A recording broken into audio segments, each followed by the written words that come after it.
వారితో స్నేహంగా ఉండేవారినైనా విరోధంతో ఉండేవారినైనా ఆయన సమంగానే చూసేవారు. దుర్మార్గులైన వారి అవసరాలను కూడా తీరుస్తూ వారిలో పరివర్తన వచ్చేందుకు తగిన లీలలను చూపేవారు. కలిమిలేములను సమానంగా చూసేవారు. మానవ శరీరంతో సంచరించిన ఇల్లు శరీరములందు ఎలాంటి అభిమానము లేనివారు. అంటే బాబా నిశ్శరీరులు, జీవన్ముక్తులు. బాబాను దైవ స్వరూపులుగా గుర్తించి చూసిన షిరిడీ వాసులు నిజంగా ధన్యులు. ఏ పని చేస్తున్నా వారంతా సాయిని తలుచుకుంటూ సాయి మహిమలను సదా కీర్తించేవారు. సాయిగాక వేరే దైవము వారికి తెలియదు.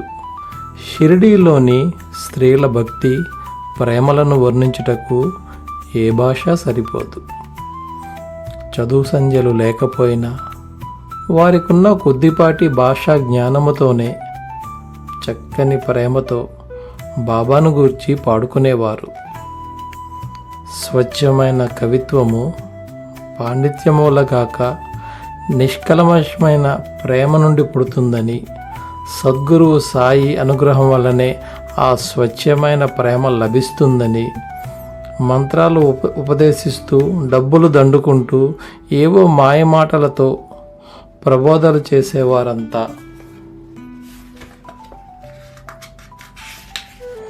కేవలం పొట్టకోటి కోసం మిడిమిడి జ్ఞానంతో అమాయక జనులను తప్పుదోవ పట్టిస్తూ తమ పబ్బం గడుపుకునేవారు. వారు నామమాత్రపు గురువులే తప్ప సద్గురువులు కాజాలనేరు. ఈ సత్యాన్ని సాయిబాబా ఆశ్రయించిన వారు తప్పగా తెలుసుకుంటారు.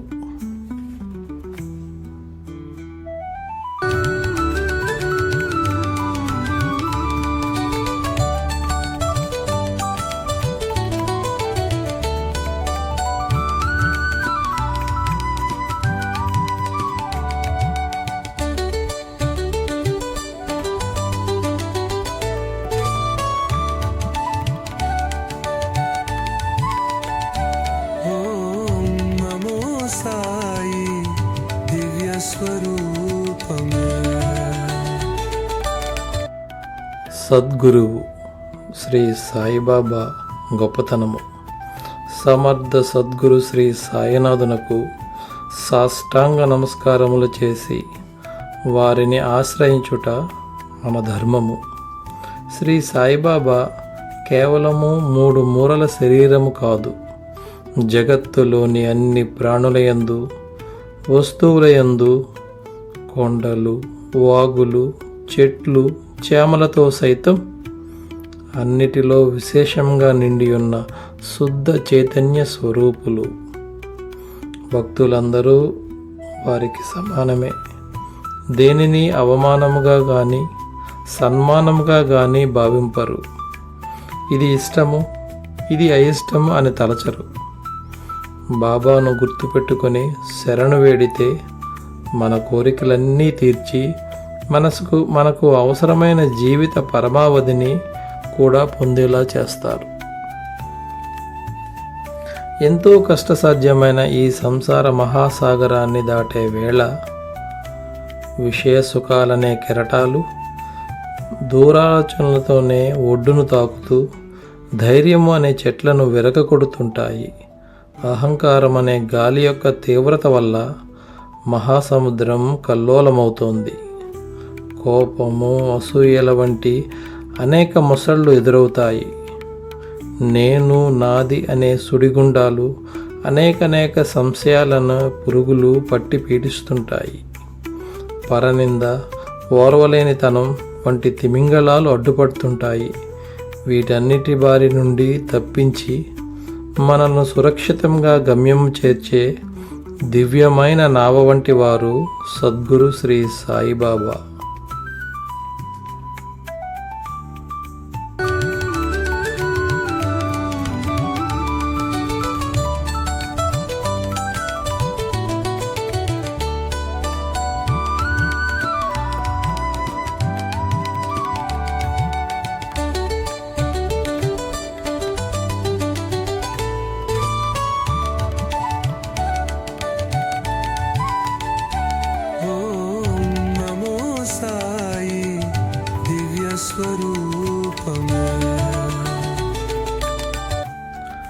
సద్గురువు చేయి తగిలితే చాలు, గురుకర స్పర్శ ప్రభావము.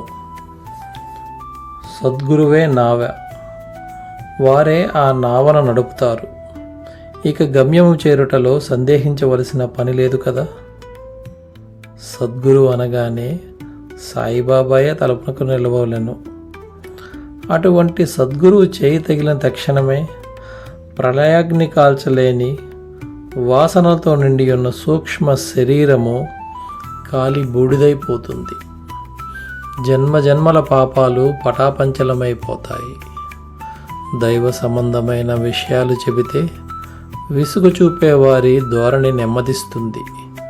శ్రీ సాయి యొక్క దివ్య సుందర రూపం చూడగానే ప్రేమ, భక్తి, ఆనందాలతో భక్తుల హృదయాలు పరవశిస్తాయి. నేనే తాను అనే తలంపు కలిగి పరబ్రహ్మ స్వరూపము చూడగలుగుతారు. ఆత్మ సాక్షాత్కారము యొక్క ఆనందానుభూతి కలుగుతుంది. నేను, నీవు అనే తేడా తొలగిపోయి బ్రహ్మైక్యానుభవం చేకూరుతుంది. ప్రతి విషయములో, ప్రతి క్షణము సద్గురు సాయినాథుడే ముందుండి నడిపిస్తున్న అనుభవం మిగులుతాయి. వేద శాస్త్ర కావ్య పురాణాలను చదివే సమయంలో అనేకసార్లు సద్గురు సాయిబాబా గుర్తుకు వస్తారు. ఎక్కడ, ఎప్పుడు, ఎవరితో ఏమి మాట్లాడుతున్నా సాయిబాబా యొక్క కథలు, లీలలే ఉదాహరణలుగా చెబుతుంటాము. భక్తులైన వారు ఎవరైనా ఏదైనా వ్రాయాలనుకుంటే అది వెంటనే వ్రాయలేరు. అదే బాబా ఆశీస్సు లభించిన వెంటనే ఆ రచన ధారాపాతంగా సాగుతుంది. భక్తులలో అహంకారం విజృంభిస్తే బాబా దానిని సమూలంగా పెకిలించి వేస్తారు. తమ అమోఘమైన ధ్యాన శక్తితో వారి వారి కోరికలు తీర్చి సంతోషపరచి చక్కగా ఆశీర్వదిస్తారు.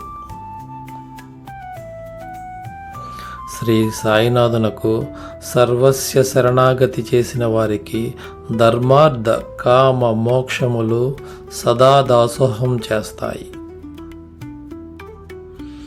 భగవంతుని సన్నిధిని చేరటానికి కర్మ, జ్ఞాన, యోగ, భక్తి అనే 4 దారులు ఉన్నాయి. వీటిలో భక్తి మార్గం చాలా కష్టతరమైనది. ఆ దారిలో భయంకరమైన హరిషడ్వర్గాలనే సర్పాలు, సింహాలు, పులులతో పాటు అహంకార వికారములు కూడిన ముండ్లు, గోతులు అనేకం ఎదురవుతాయి. సద్గురువు సహాయంతో మాత్రమే ఎవరైనా వీటన్నిటినీ బారి నుండి తప్పించుకొని గమ్యస్థానమైన పరమాత్మను సన్నిధిని అవలీలగా చేరుకోగలుగుతారు అనే పరమసత్యాన్ని చాలా దృఢంగా విశ్వసించమని శ్రీ సాయిబాబా ఎన్నోసార్లు చెప్పేవారు. నా భక్తుల ఇంటిలో అన్న వస్త్రములకు ఎప్పుడూ లోటుండదు. నా యందే దృష్టి నిలిపి ఎవరైతే భక్తి శ్రద్ధలతో నన్నే సర్వస్వంగా నమ్ముకొని ఆరాధిస్తారో వారి సమస్త యోగక్షేమములను నేనే చూసుకుంటాను. ప్రపంచంలోని కీర్తి ప్రతిష్టల కోసం కాకుండా దేవుని సభలో చక్కని మన్నన పొందడానికి, ఆ భగవంతుని అనుగ్రహము పొందడానికి కోసం ప్రయత్నం చేయండి. ప్రపంచంలోని అత్యున్నత గౌరవ పురస్కారం కోసం ఆరాటపడకండి. ఇష్టదైవాన్ని మనసులో నిలుపుకొని ఇంద్రియాలను కూడా భగవంతుని ఆరాధనకు అంకితం చేయండి. ఎల్లవేళలా నన్ను గుర్తుంచుకోండి. ధనార్జన, దేహ పోషణ, ఇల్లు, భార్య, పిల్లలు అని వెంటాడుతూనే ఉంటాయి. వాటి పట్ల మోహం పెంచుకోకండి. ఒక బాధ్యతగా, ధర్మంగా భావించి కర్తవ్య కర్మలు చేస్తుండండి. అప్పుడే మనసు నెమ్మదిస్తుంది, చింతారహితమైన చిత్తశాంతి చేకూరుతుంది.